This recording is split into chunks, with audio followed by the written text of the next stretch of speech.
요한복음 17장이죠. 요한복음 17장은 13장부터 16장, 요한복음은 13장부터 16장까지를 고별 설교라고 그렇게 읽었습니다. 매우 중요한 내용이 다 거기에 담겨져 있는데요. 13장부터 16장까지 고별 설교를 마치는 대미를 장식하는 17장 고별 기도가 되겠지요. 그러니 이 모든 고별 설교를 마무리 짓는 기도로서 마무리 짓는 특별한 주님의 기도입니다. 그래서 별명이 있는데요. 예수님의 대제사장적 기도, 대제사장의 기도라고 그렇게 일컫고 있습니다. 이 기도의 특별한 점은 예수님께서 그때 거기 시점과 예수님이 당시에 공생에 생존하시던 그 순간과 지금 요한복음 속에서의 연대, 요한복음서가 저술되어진 연대, 정확하지는 않지만 약 60여 년이 흐른 것이다 라고 말할 수 있다면, 그때 거기 시점과 60년이 지난 요한 공동체가 지금 듣고 있는 지금 이 시점의 시제가 이렇게 매우 동시에 이 두 가지 시제가 기도 속에서 동시에 울려나오고 있다는 점이 특별합니다. 그것은 우연이 아니라 우리들에게도 매우 중요한 의미가 되겠죠. 예수님의 그때 그 기도는 60년 후에 요한 공동체의 지금 이 순간뿐만 아니라 2021년 10월 이 가을에 우리로 기도하게 하소서라는 그 기도의 순결한 갈망을 갖고 있는 오늘 우리들의 시점하고도 연결되어질 수 있는 거라는 사실입니다. 분명 지금 이 상황에 대한 기도가 될 수 있습니다. 팬데믹의 시대, 고통받고 있는 이 땅을 당시 예수님의 그 기도가 몰랐을 리가 없겠고, 또 오늘 이 시점 속에서 그때 주님의 그 기도가 오늘 우리들의 현실을 맞닿아 있지 않을 수 없다라고 우리는 분명하게 신뢰할 수 있습니다. 그러한 마음으로 기도가 시제를 초월한다는 것은 너무나도 당연한 것이라고 말할 수 있겠죠. 그래서 17장 오늘 26절까지의 본문 말씀은 여러분들 꼭 세 단락으로 구분해 두었으면 좋겠습니다. 첫 번째 단락은 1절부터 8절까지의 단락입니다. 예수님께서 자신을 위해 기도하시는 내용이 됩니다. 자신을 위한 기도. 그리고 9절부터 19절까지가 두 번째 단락인데요. 예수님의 제자들을 위한 기도가 됩니다. 제자들을 위한 기도. 세 번째는 20절부터 마지막 26절까지 신자들을 위한 기도가 됩니다. 이 신자들은 미래의 신자들입니다. 미래의 신자들을 위한 기도가 되겠습니다. 그러니 지금 자신을 위한 기도, 제자를 위한 기도, 미래의 성도, 곧 신자들을 위한 기도라는 세 단락으로 어렵지 않게 구분이 되어지죠. 키워드들이 있는데요. 첫 번째, 자신을 위한 기도에서의 중요한 단어는 영화 혹은 영광이라는 단어가 되겠습니다. 두 번째, 제자들을 위한 기도에서 중요한 단어는 보존, 저들을 보존하소서, 보존 혹은 거룩이라는 단어가 되겠습니다. 마지막 세 번째, 미래의 성도들, 미래의 신자들을 위한 기도에서 중요한 단어는 하나됨 또는 사랑이라고 말할 수 있겠습니다. 그냥 또는이라고 해서 좀 복잡해 보이면 영화, 거룩, 사랑 이렇게 생각하시면 되겠습니다. 영화, 거룩, 사랑 또는 영광이 조금 더 익숙하다면 같은 단어가 되겠습니다. 영광, 거룩, 사랑 이렇게 세 단어로 압축할 수 있겠습니다. 단어의 무게나 그 단어의 세계가 무척 굉장히 넓고 깊죠? 네, 그래서 더 주님의 기도가 더 소중하고 사랑스럽게 느껴집니다. 자, 먼저 첫 번째 자신을 위한 기도 단락부터 우리가 한번 음미해 보기를 원합니다. 1절부터 8절까지인데요. 1절부터 8절까지도 우리가 두 가지로 이렇게 나누어서 생각해 볼 수 있겠습니다. 첫 번째는 1절부터 5절까지인데요. 자신을 위해 드리는 기도가 되겠고, 그리고 6절부터 마지막 우리 8절까지는 그렇게 자신을 위해 기도하는 이유가 되겠습니다. 자, 먼저는 예수님께서 자신을 위해서 기도한다라고 하는 생각을 잠깐 해보면 조금 넌센스죠.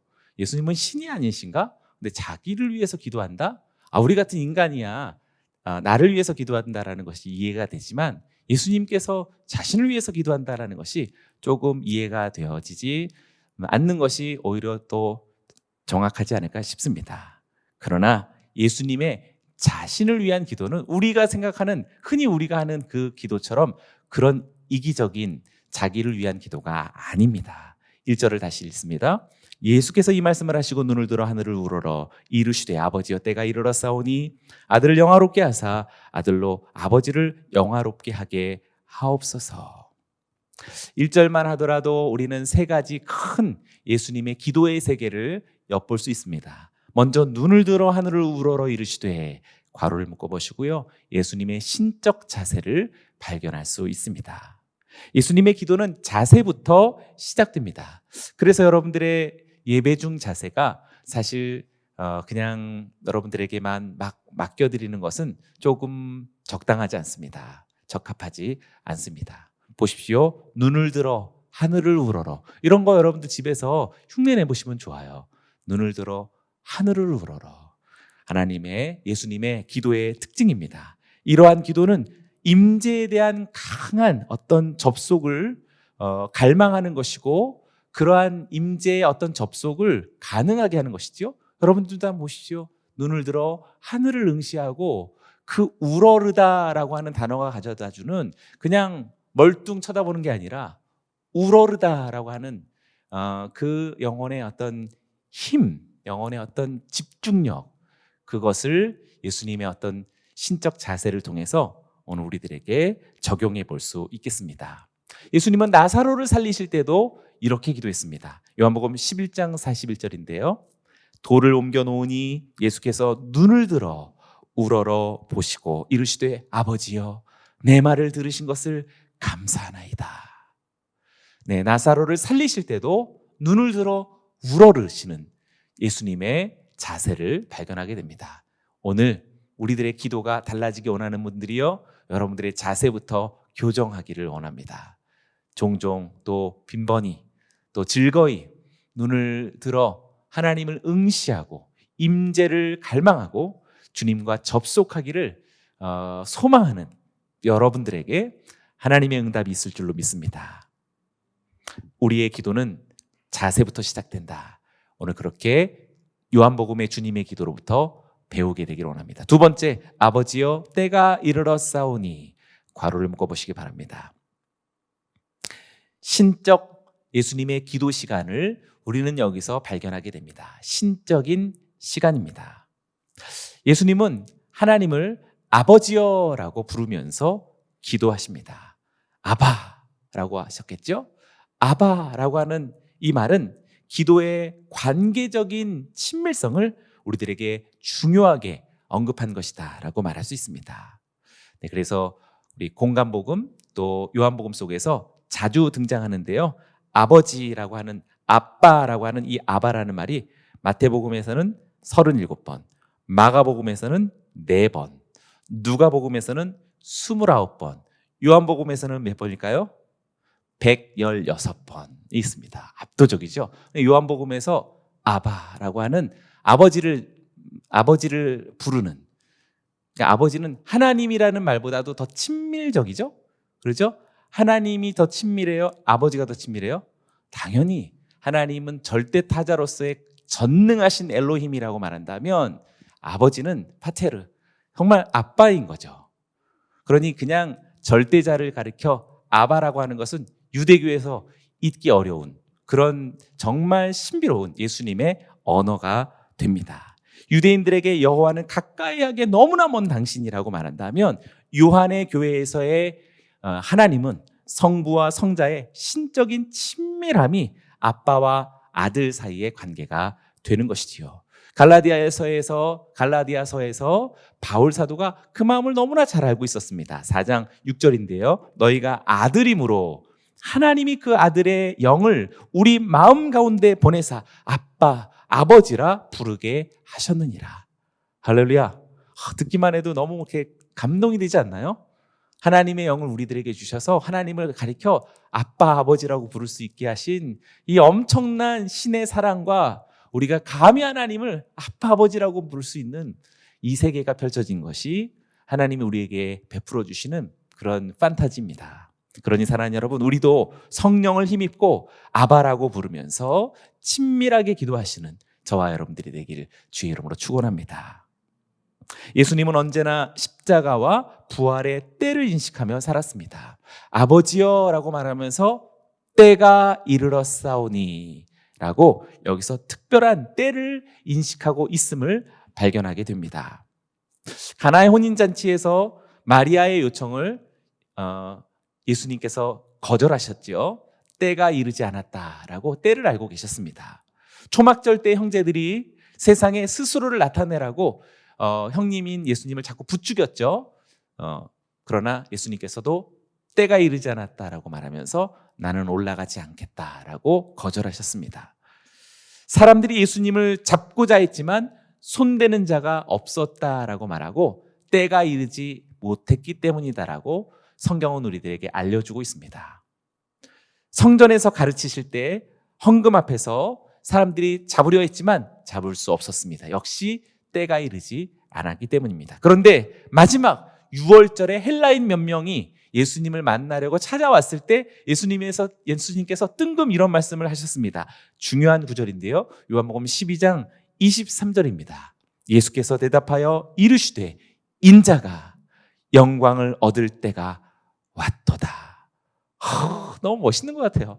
정말 이 소리를 옆에서 듣는다면 도대체 지금 뭔가 예수님이 직감하셨구나. 어떤 때에 이른 시점을 발견하셨구나. 저도 막 흥분될 것 같습니다.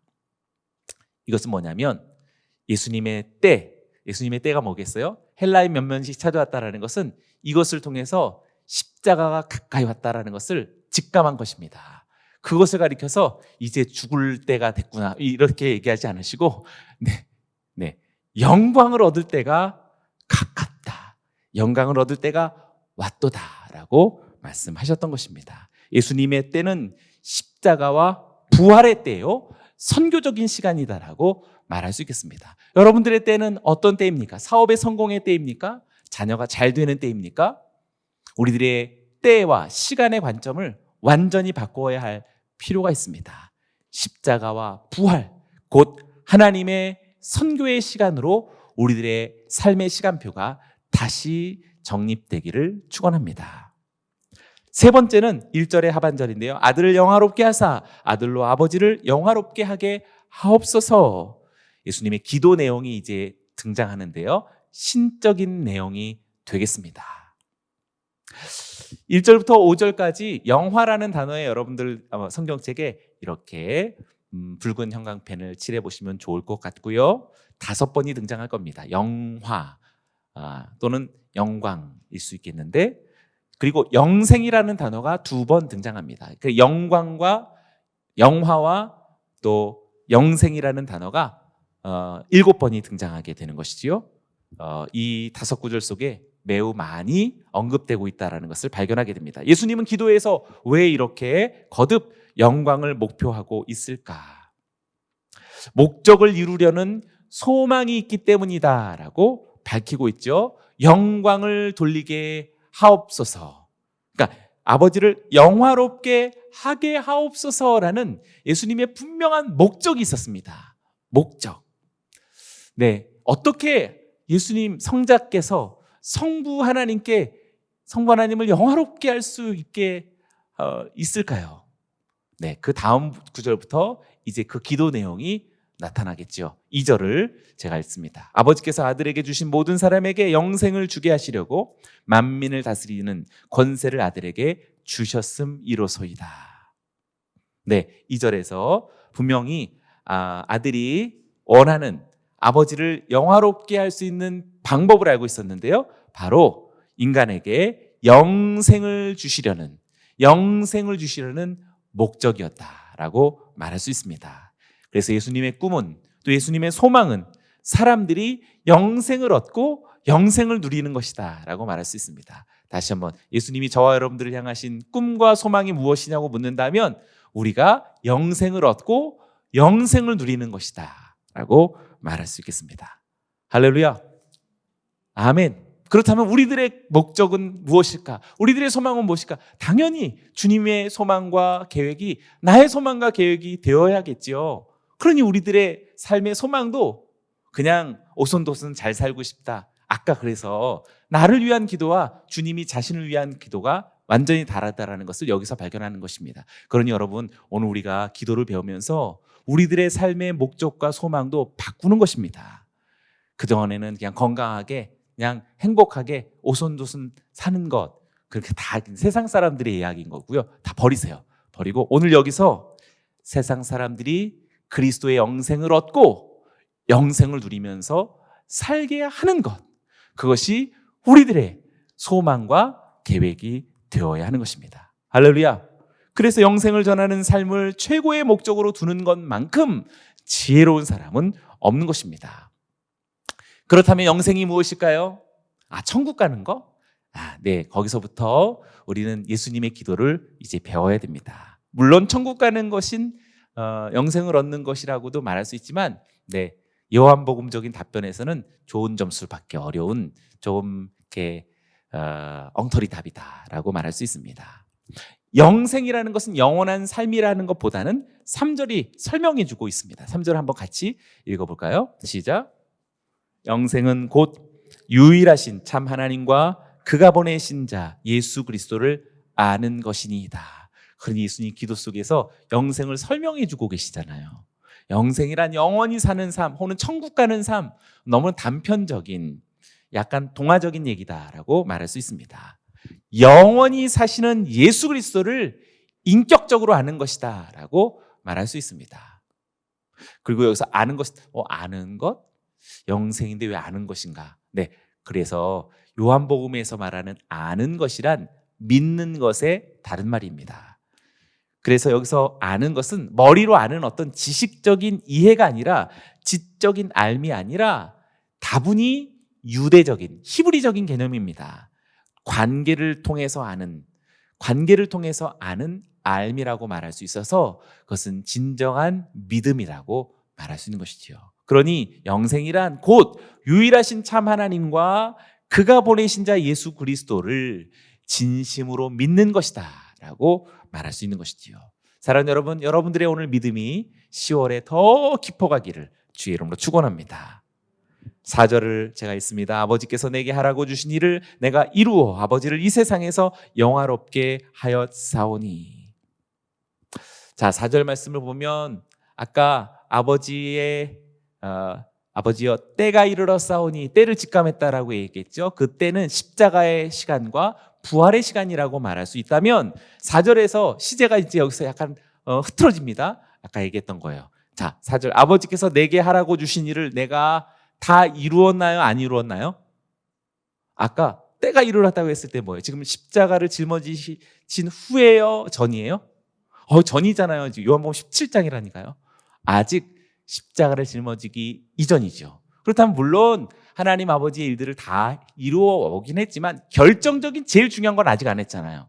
그런데 지금 여기서 4절에서 과거 시제를 쓰고 있는 것입니다. 아버지께서 내게 하라고 주신 일을 내가 이루었으니 이 세상에서 아버지를 영화롭게 하였사옵나이다. 과거 시제로 말하고 있는 것이죠. 여기서 이제 우리는 시제의 흔들림을 발견하게 됩니다. 예수님께서 시제 잘못 쓰신 것이 아니라 나중에 있을 일을 현재에 이룬 것처럼 표현한 것이다 라고 말하는 것입니다. 이런 것을 가리켜 예기적 부정과거 시제, 예기적 부정과거 시제라고 말하는 것입니다. 지금 여기서 바로 그때 거기에 예수님과 지금 여기에 요한이 중첩되고 있다라고 말할 수 있습니다. 그래서 우리가 4절을 읽으면서 그때 거기에 예수님이 오늘 여기에 예수님하고 막 지금 연결되고 있는 것이다 라고 할 수 있는 것입니다. 어느덧 2021년 10월의 셋째 주, 오늘 주일 저녁을 맞이하고 기도하는 여러분들에게도 예수님의 시제 합류하고 있는 것이다 말할 수 있습니다. 할렐루야. 옆 사람들에게 한번 축복합니다. 지금 예수님의 시간 속으로 들어갑니다. 아멘. 5절을 봅니다. 아버지여, 창세전에 내가 아버지와 함께 가졌던 영화로서 지금도 아버지와 함께 나를 영화롭게 하옵소서. 태초에 말씀이 계시니라 라는 말로 요한복음이 시작했습니다.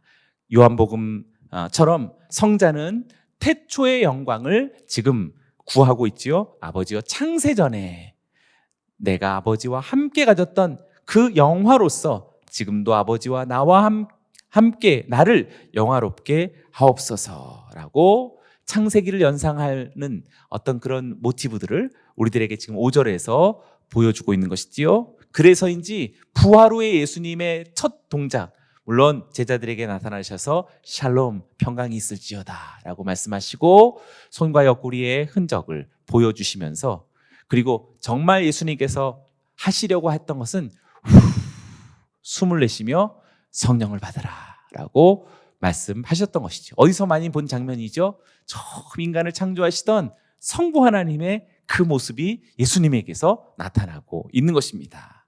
그러니 새 창조의 구현인 것이지요. 이것이 바로 우리도 소망해야 할, 우리도 목적해야 할 그러한 기도의 언어라고 말할 수 있습니다. 하늘의 영생을 현실에서 지금 예수님이 그것을 갈망하고 소망하고 있는 거잖아요. 자, 지금 예수님은 성육신의 그리스도이시죠. 나사렛 예수께서 지금 기도하시는데 창세전에 이루었던 아버지와 함께 했던 그 독사, 그 영화로서 지금도 나를 독사, 영화롭게 하옵소서. 세상이 빚어지기 전에 그 영광을 지금 현재 그 영광을 끌어다가 내게 주십시오라고 갈망하잖아요. 할렐루야. 그러니 우리의 기도도 지금 이 현존에, 요즘에는 방구석 뭐로 이런 게 있는데 방구석 큐티 같은 것도 있다면서요. 좋지 않은 단어인데 그냥 워낙 이렇게 우리들의 그냥 진부한 삶의 자리에서 하나님의 임재가 이루어지기를 바라는 주님의 기도인 거죠. 그러니 우리도 이 기도를 붙들고 여러분들의 삶의 척박한 여러분들의 방구석이라 할지라도 하늘의 태초의 그 영광이 비추어지기를 주님의 이름으로 축원합니다. 아멘.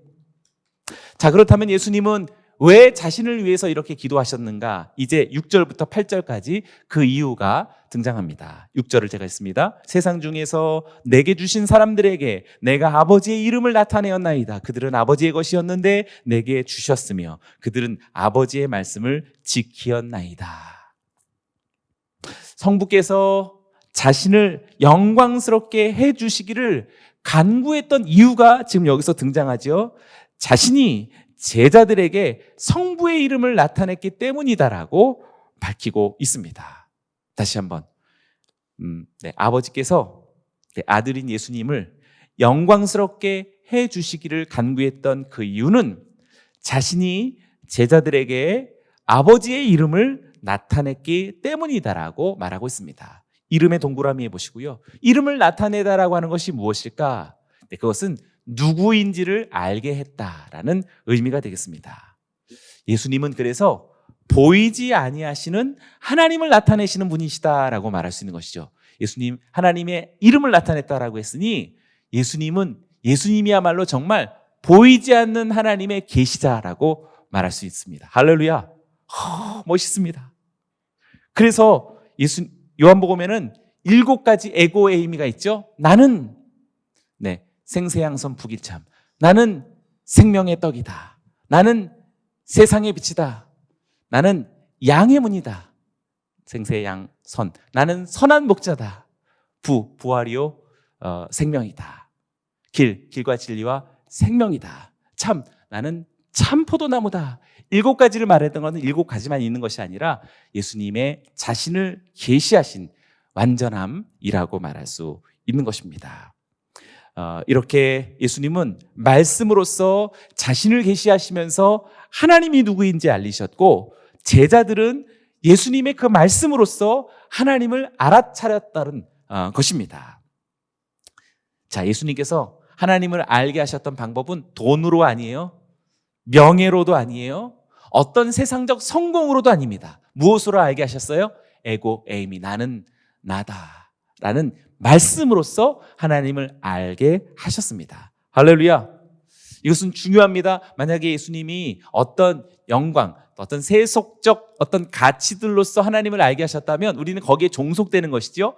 우리는 거기에 종속되니까 사실 그 조건이 하나님보다 더 크게 되고, 그 조건을 틀어버리면 하나님을 못 보니까 그죠? 네, 그러니까 그 조건들로 하나님을 계시하지 않으신 것입니다. 예수님은 오직 말씀으로서, 자신으로서 하나님을 계시했기 때문에 세상 그 무엇도 하나님을 알게 하는 것에 종속될 수 없는 것이죠. 그러니 사랑하는 여러분이요, 예수님은 자신이 계속 영광스러워지기를 그래서 간구했던 것입니다. 때문에 아버지의 이름을 나타낸 결과가 무엇입니까? 제자들, 예수님을 따르던 그 제자들이 아버지의 말씀을 지켰다라고 이야기하죠. 할렐루야. 네.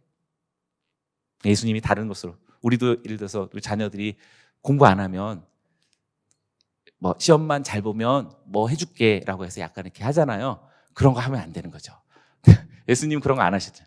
그냥 오직 말씀으로써 하나님을 계시해 주셨고, 결국에 제자들이 아버지의 말씀을 지켰나이다 라고 예수님의 놀라운 하나님의 드러내시는 일을 했습니다. 그런데 여기서 중요한 것은요, 또 나중의 일을 완료형으로서 지금 시제가 또 흔들렸습니다. 자, 보십시오. 그들이 아버지의 말씀을 지켰나요? 이거 좀 약간 좀 명쾌하게 지금 네, 그렇습니다라고 얘기하기 어렵죠. 지금도 아직도 머리 긁적긁적하고 있는데, 그렇죠? 예수님이 지금 십자가 사건 전이잖아요. 그러니 아직 오순절 성령도 오시기 전이니 지금 제자들의 이 얼렁뚱땅, 심지어는 예수님 십자가에 못 박히기 전 종려주일 지나고 나서 순환의 금요일이 오기 전 그들이 다 어떻게 돼요?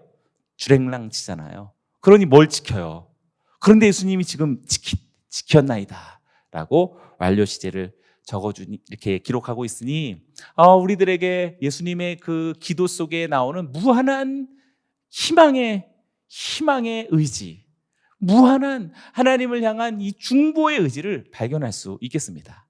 우리 같았으면 정말 답답합니다. 이 친구들하고 내가 진짜 언제까지 제가 참아야 합니까, 하나님? 우리 이렇게 얘기할 텐데 그렇게 얘기하잖아요. 다 지켰나이다. 너무나 멋진, 분명히 미래를 내다보시면서 오늘을 자신의 어떤 감정을 꺾어 가시면서 기도하시는 모습을 발견합니다. 아직 불완전하지만 예수님의 기도의 시제에 어느덧 우리도 합류하게 되는 것입니다. 아버지의 이름을 나타내고자 말씀을 지키는 삶으로, 아직은 불완전하지만 마침내 나와 내 가정과 우리의 자녀들은 아버지의 말씀을 지킬 것입니다. 할렐루야. 저와 여러분들에게도 오늘 예수님의 이 시제 속으로 흘러들어가기를 주의 이름으로 축원합니다. 7절과 8절을 보시죠. 지금 그들은 아버지께서 내게 주신 것이 다 아버지께로부터 온 것인 줄 알았나이다. 나는 아버지께서 내게 주신 말씀들을 그들에게 주어 싸우며 그들은 그것을 받고 내가 아버지께로부터 나온 줄을 참으로 아오며 아버지께서 나를 보내신 줄도 믿어 싸움나이다. 자, 그들은 예수님의 모든 것이 아버지께서 주신 것으로 알고 있습니다. 그리고 지금 예수님은 아버지의 말씀들을 제자들에게 주었고, 제자들은 그것을 받았고 알았고 믿었다라고 말하고 있습니다. 이렇게 예수님은 계속해서 아버지의 이름을 나타내시는 그런 분으로 우리들에게 묘사되고 있죠. 그리고 제자들은 그렇게 아버지를 나타내시는 예수님으로 인해 받고 알고 믿었다라고 말하고 있는 것입니다. 그렇기 때문에 제자들이 받고 알고 믿도록 자신을 영광스럽게 해달라고 간구했던 것입니다. 그러니 예수님의 자신을 위한 기도는 누구를 위한 목적이었던 거예요? 제자들을 위한 목적이었던 것이죠. 그러니 우리는 이렇게 말할 수 있습니다. 예수님의 자신은 언제나 우리를 위한 자신이었다라고 말할 수 있는 것입니다. 자신을 영광스럽게 해달라는 것은 예수님을 뭐 대단하게 뭐 높여달라는 얘기가 아니라, 물론 그렇게 하나님의 높이심이 있는 것이지만 이유와 목적은 다 제자들에게 하나님 아버지를 나타내시려고 했던 것이었습니다. 할렐루야. 네. 그래서 우리도 영광된 삶을 소망하게 되는 것입니다. 저와 여러분들이 영광된 삶을 소망해야 될 이유가 여기서 시작되는 것이죠. 그래서 영광돼서 어떻게 하려고? 멋있으려고요? 네, 물론 멋있게 되겠죠, 당연히. 그러나 목적이 거기 있지 않습니다. 그래서 우리도 우리 자신을 위해 기도하는 이유는 우리도 아버지의 이름을 나의 삶을 통해서 나타낼 수 있도록 하기 위한 것입니다. 아버지의 이름을 나타내서, 그래서 결국은 누구예요? 나를 따르는 누군가가, 나와 함께하고 있는 그 누군가들이 그 말씀을 지키고 말씀을 받고 그 하나님을 나타내는 말씀을 믿으며 말씀을 따라 살기를 바라는 기도가 흘러나가게 되는 것이죠. 할렐루야. 그러므로 인하여서 그 모든 이들도 그렇게 되도록 이제 우리는 우리 자신을 위해서 기도할 수 있게 되는 것입니다. 할렐루야. 그러니 우리가 이거 주세요, 저거 주세요라고 하는 그 기복적 많은 기도의 언어가 이제 현저하게 달라지는 것을 느끼게 되겠죠. 그리스도인의 삶이란 이렇게 예수님을 닮아가는 삶입니다. 예수님을 닮아가는 삶이란, 다시 말해서 예수님의 기도를 닮아가는 삶이다라고 말할 수 있겠습니다. 오늘 깊어가는 이 계절에 정말 예수님의 기도를 흠뻑 닮아가는 저와 여러분들이 되기를 축원합니다. 이제 두 번째 단락입니다. 9절부터 19절까지 이제 제자들을 위한 예수님의 기도가 우리들에게 보여집니다. 이것도 두 단락으로 또 묶을 수 있는데요. 제자들을 위한 기도는 9절부터 16절까지는 보호를 위한 기도라고 말한다면, 나머지 17절부터 19절까지는 거룩을 위한 기도다라고 말할 수 있겠습니다. 9절을 제가 읽습니다. 내가 그들을 위하여 비옵나니 내가 비옵는 것은 세상을 위함이 아니요 내게 주신 자들을 위함이니이다. 그들은 아버지의 것이로소이다.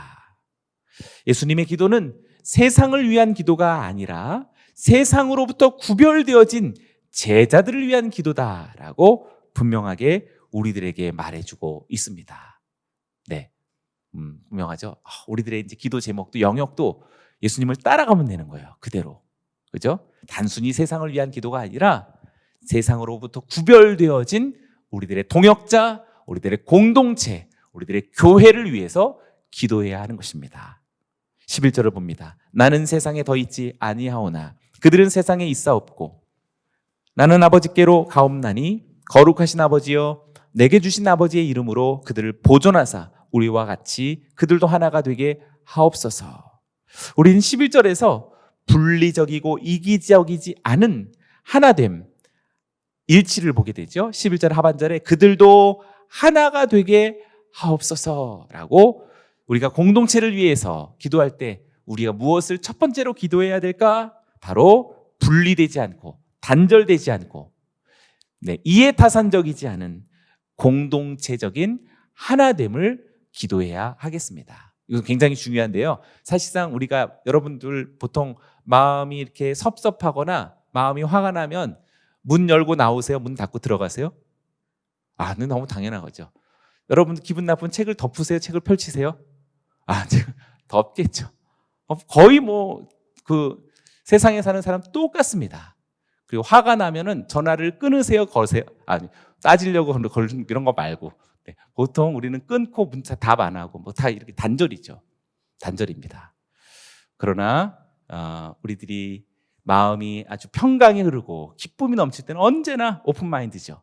언제든지 웰컴입니다. 언제든지 넉넉하고 보여주고 나눠주고 열어주고 알게 해주는 것이죠. 그러나 뭔가 우리들의 어둠이 찾아왔을 때는 숨는 것입니다. 숨고 닫고 거절하고 단절하고 보이지 않는 것이지요.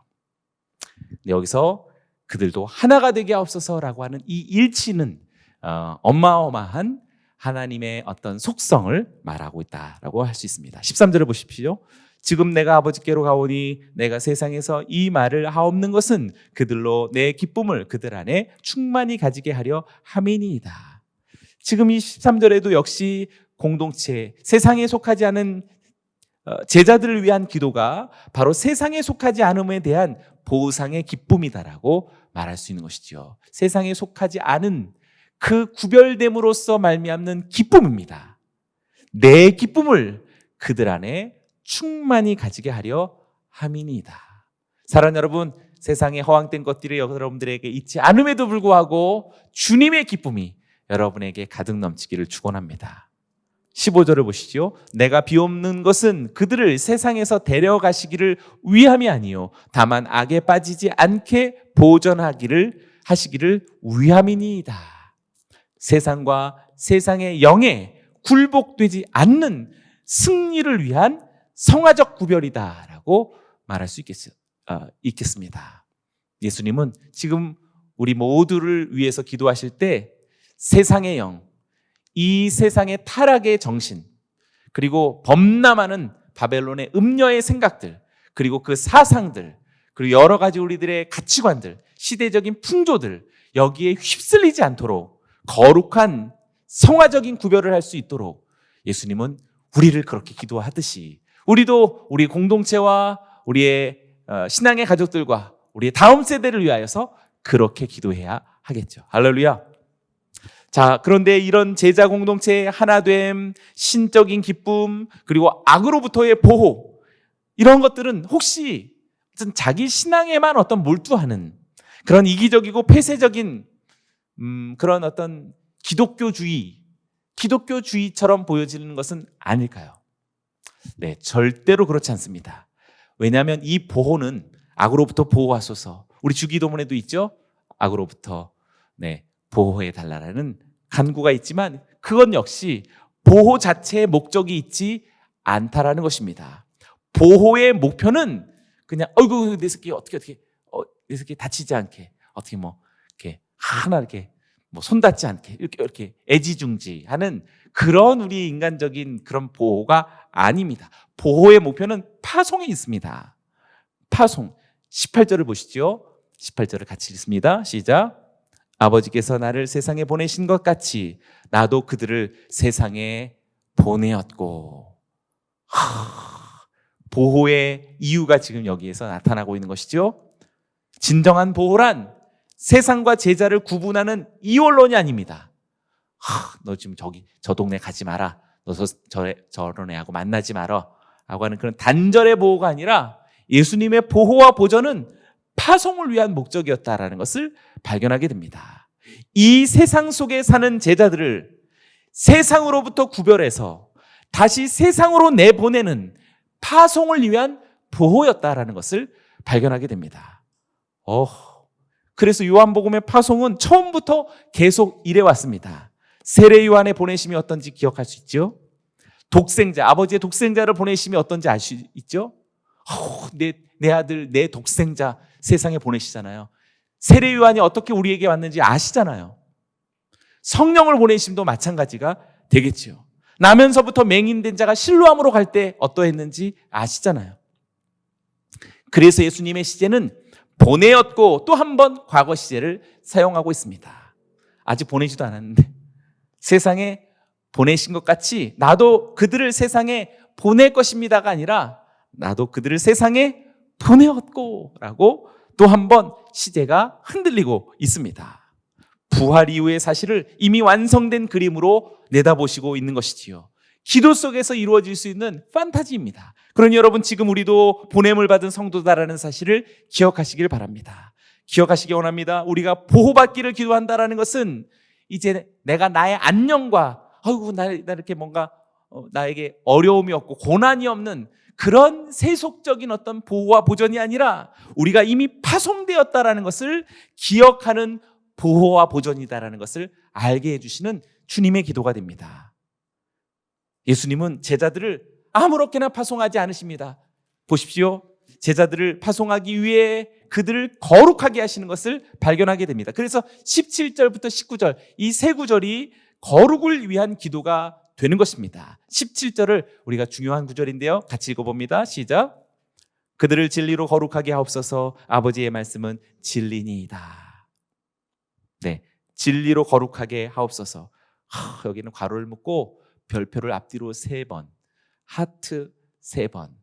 느낌표도 여러 번 해보시기 바랍니다. 어떻게 거룩해지는가? 거룩은 깨끗한 옷 입는다고 거룩해지는 게 아니라 거룩의 원천은 하나님의 말씀에 있다는 것을 알게 됩니다.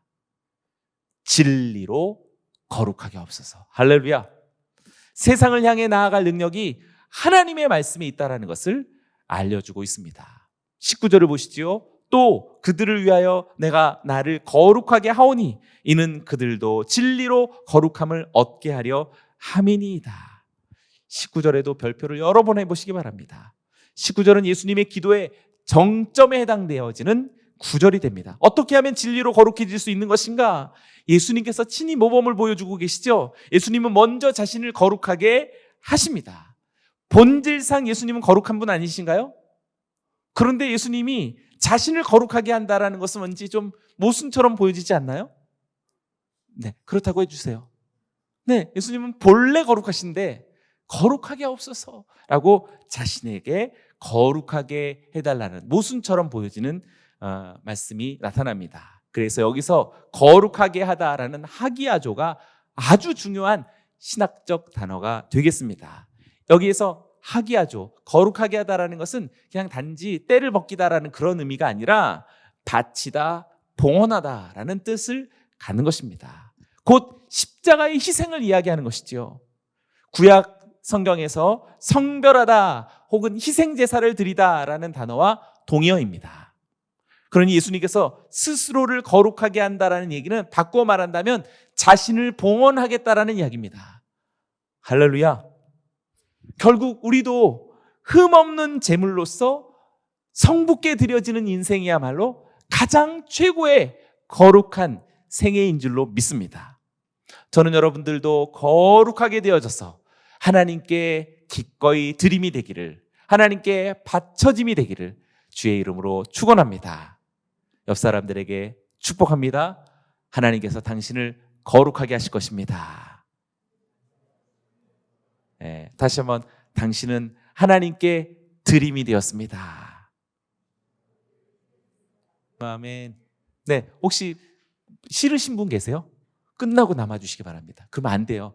왜 싫어요? 그게 우리가 하나님 앞에 드림이 되고 주님이 받으심이 된다는 것은 최고의 영광스러운 일이죠. 무엇을 위한 거룩과 성별인가?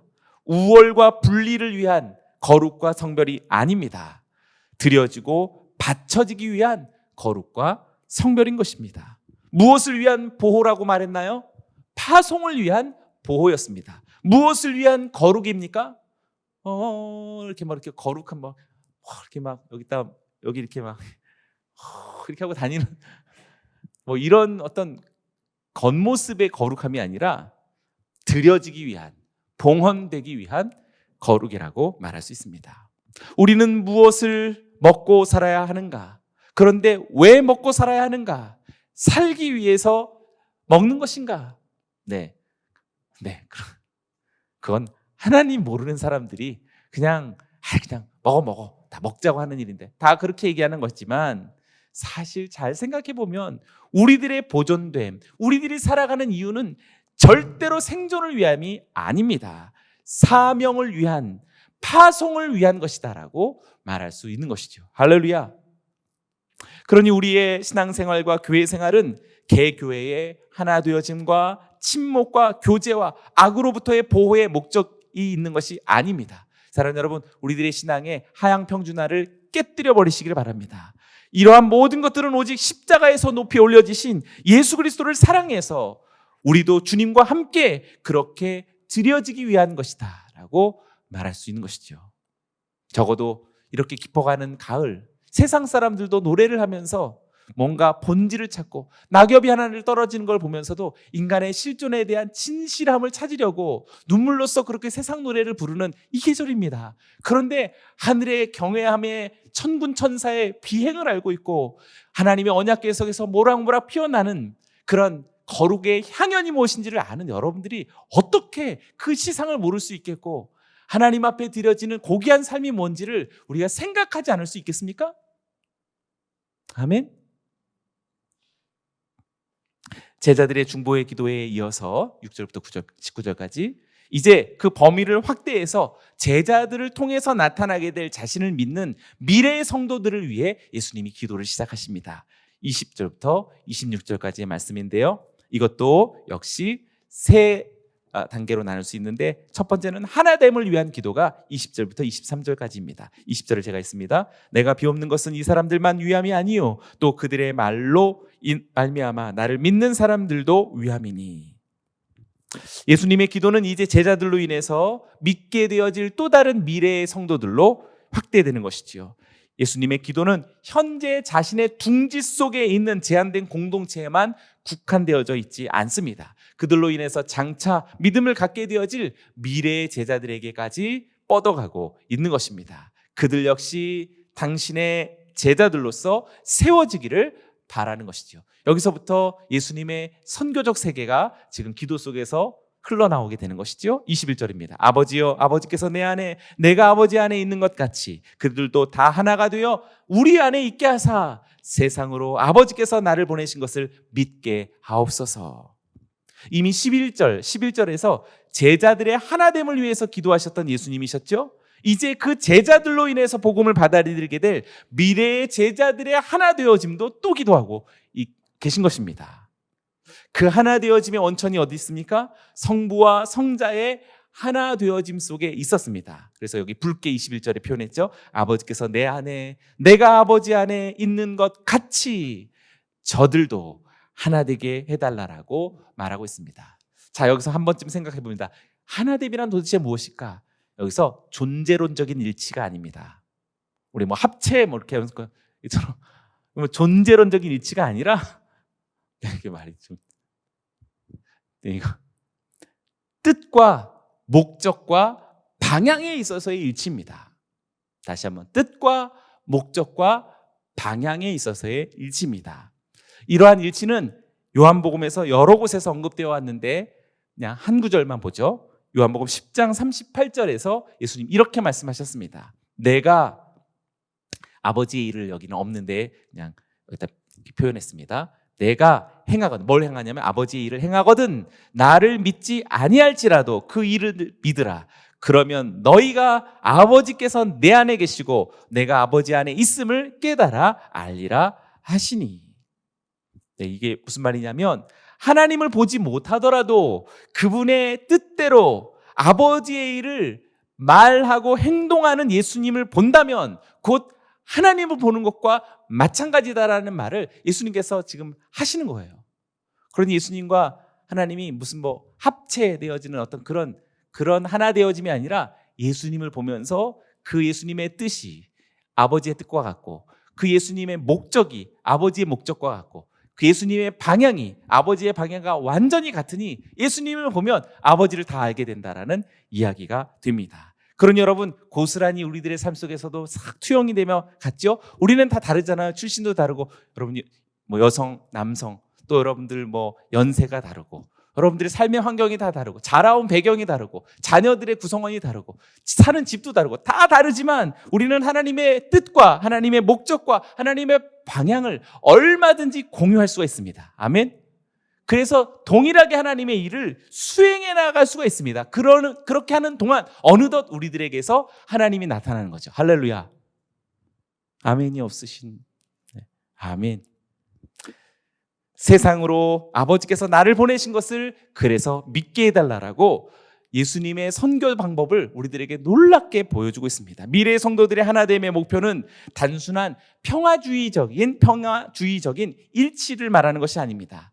그래서 오늘날 이렇게 넌 크리스찬들도 평화를 막 외치죠. 그래서 막 하나됨을 이렇게 외쳐서 흩어지면 죽는다. 뭐 이렇게. 이게 좀 이상한. 우리 단결 이런 거를 이야기합니다. 그러나 그런 어떤 평화주의로서의 일치가 아니라 세상으로 아버지께서 예수님을 보내신 것을 믿게 하는 것이 곧 예수 그리스도를 믿음에 있다라고 이야기하고 있는 것이지요. 다시 한번 세상으로 아버지께서 나를 보낸 것을 믿게 하옵소서라는 목적을 가진 하나됨이라고 말하고 있습니다. 그래서 이것을 요한복음식 선교명령이라고 말하고 싶습니다. 요한복음의 키워드가 3장 16절이었죠. 하나님이 세상을 이처럼 사랑하사, 코스모스 자체는 사실상 대체로 부정적이지만 코스모스 자체가 하나님의 사랑의 대상이다라는 것을 요한복음이 말하고 있는데, 우리는 끊임없이 이 세상으로 하여금 하나님께서 이 세상을 이처럼 사랑하셔서 독생자를 보내셨다라는 사실을 알게 하고 믿게 해야 된다라는 요한복음식 선교 명령을 우리들에게 전해받게 되는 것입니다. 이것이 온 땅과 열방의 복음을 전하는 것과 그들을 제자 삼는다라는 마태복음식의 선교 명령과 요한복음적 지상사명이 예수님의 기도를 성취해가는 길이다라는 사실을 우리는 발견하게 됩니다. 사랑하는 여러분, 끊임없이 우리가 하나 되어져서 우리 모두로 하여금 세상이 저들을 사랑해서 하나님이 예수를 보내셨다라는 사실을 저들로 알게 하는 우리 사랑하는 하나 된 공동체 되기를 주의 이름으로 축원합니다. 22절도 보시지요. 내게 주신 영광을 내가 그들에게 주었사오니 이는 우리가 하나가 된 것 같이 그들도 하나가 되게 하려 함이니이다. 예수께서 하나님께서 자신에게 주신 영광을 이미 그들에게 주셨다라고 말하고 있습니다. 내게 주신 영광을 내가 그들에게 주었사오니. 네, 여기서 말하는 영광, 뭘 주셨나요? 네, 제자들에게 영광을 주셨는데 어떤 걸 주신 거죠? 이것도 역시 요한복음이 생각하는 독사, 영광이 다른 겁니다. 아까 처음부터 우리 첫 5구절에서 무려 5번이나 이 영화롭다, 영광이라는 단어가 나왔었죠. 예수 그리스도의 본성 자체가 영광이시고 예수님이 높여지시는 것이 영광입니다. 그런데 더욱 중요한 것은 요한복음적인 영광은 순환에서의 예수님의 죽으심이 영광입니다. 그래서 아까 우리가 요한복음 12장 23절 우리가 보았었죠. 멋있는 구절. 예수께서 대답하여 이르시되 인자가 영광을 얻을 때가 왔도다. 그러니까 십자가와 가까웠다라는 이야기죠. 예수님은 하나님을 위하여서 낮아지심과 십자가 순환과 죽음을 하나님으로부터 오는 영광으로 아셨고 또 얻으셨습니다. 때문에 미래의 성도들인 우리도 그리스도를 위해서 자기를 버리고 낮아지고 자기를 부인하는 삶이란 위대한 영예와 영광이라고 말할 수 있는 것이죠. 사랑하는 여러분, 낮아짐 그리고 자기를 부인하는 삶을 하나님의 지극한 영광으로 여기시기를 주의 이름으로 축원합니다.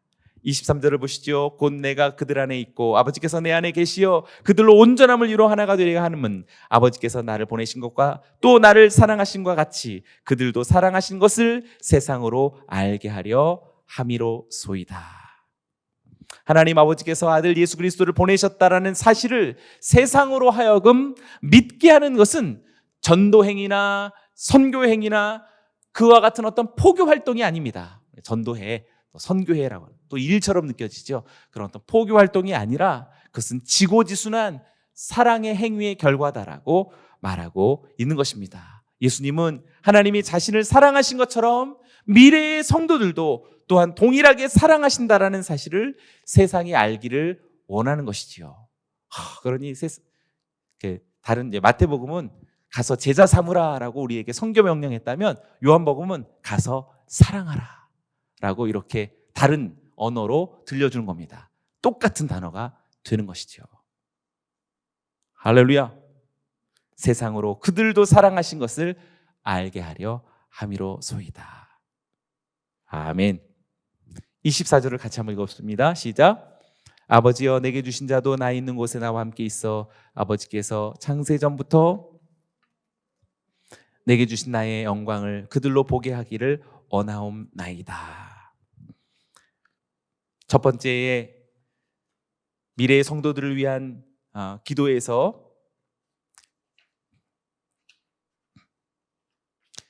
(24절에서는) 성자의 영광에 참여하기 위한 기도를 드리고 있습니다. 예수님은 나 있는 곳에라고 말하고 있지요.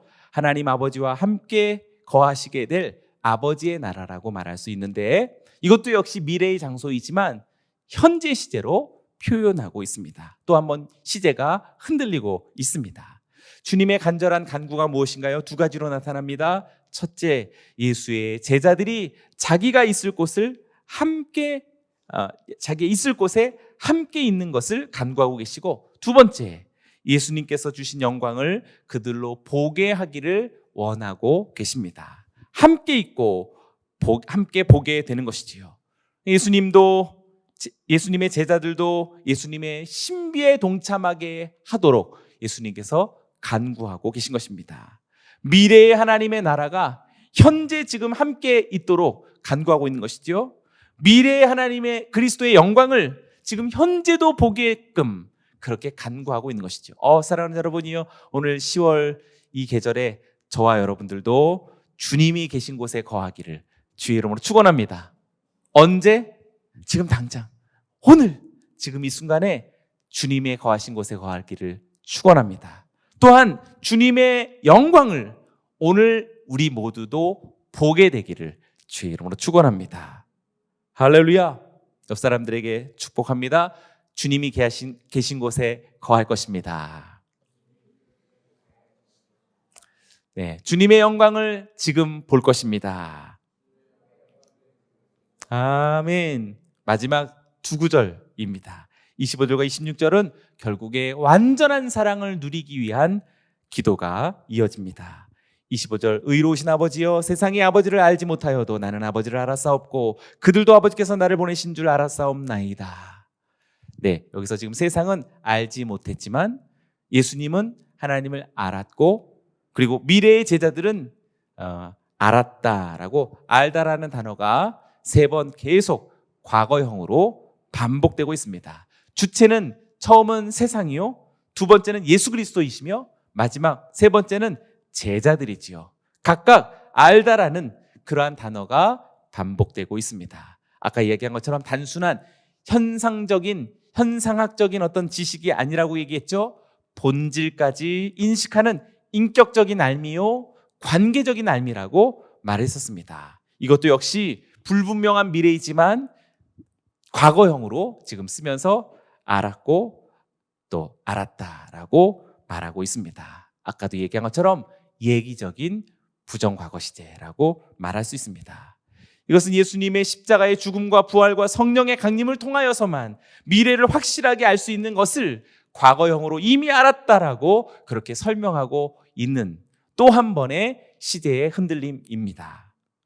26절을 보시죠. 내가 아버지의 이름을 그들에게 알게 하였고 또 알게 하여 하리니 이는 나를 사랑하신 사랑이 그들 안에 있고 나도 그들 안에 있게 하려 함이니이다. 네, 여기서도 또 하나 아버지의 이름을 알게 했고 계속해서 알게 할 것이다 라고 예수님이 지금 고백하고 계시죠. 하나님의 이름은 아까 이야기했죠. 그냥 단순한 하나님의 이름의 정보가 아니라 하나님의 성품이요, 하나님의 속성이요, 하나님의 본질이라고 말할 수 있습니다. 놀라운 신비죠. 우리가 어떻게 하나님을 알 수 있을까? 계속해서 어떻게 알아갈 수 있을까? 어떻게 이런 신비가 지금 당장에 이루어질 수 있을까? 어떤 피안의 세계, 하나님의 세계에서 이루어지는 것이 아니라 지금 이렇게 팬데믹이 가득한 이렇게 핍절한 어떤 세속의 삶 속에서 어떻게 우리가 하나님의 이름을 알고 또 계속 알아갈 수 있을까? 네, 그것이 26절의 하반절 속에 있는 이유입니다. 나를 사랑하시는 사랑이 그들 안에 있고 나도 그들 안에 있게 하려 함이니이다. 하나님의 사랑과 그리스도의 내주하심이 저와 여러분들에게 있다면 틀림없이 하나님의 그 이름이 우리들에게 알려지고 계속해서 알아갈 수 있는 놀라운 하나님의 나라를 경험하게 될 줄로 믿습니다.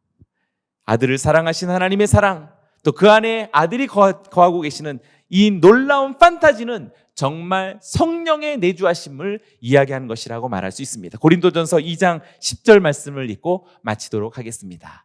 같이 읽어봅니다. 시작. 오직 하나님이 성령으로 이것을 우리에게 보이셨으니 성령은 모든 것 곧 하나님의 깊은 것까지도 통달하시느니라. 아멘. 성령님은 하나님의 이름을 알게 하는 지식의 영이다 라고 말할 수 있겠고, 하나님의 깊은 것을 통찰하게 하시는 하나님의 영이시다라고 말할 수 있습니다. 그래서 지금 시대가 흔들릴 수 있는 이유도 다 성령님의 신비 때문이고, 아직 어설픈 우리인데 벌써 그러하다라는 희망을 선포할 수 있는 이유도 하나님의 희망의 영으로서의 성령의 행하시는 일인 줄로 믿습니다. 그러니 주님의 기도는 성령의 기도라고 말할 수 있습니다. 할렐루야. 저와 여러분들이 이러한 기도가 오늘 이 계절에 정말 저와 여러분들에게서 다시 회복되기를 주님의 이름으로 선포합니다. 할렐루야. 우리 하나님께 영광의 박수 올려드립니다.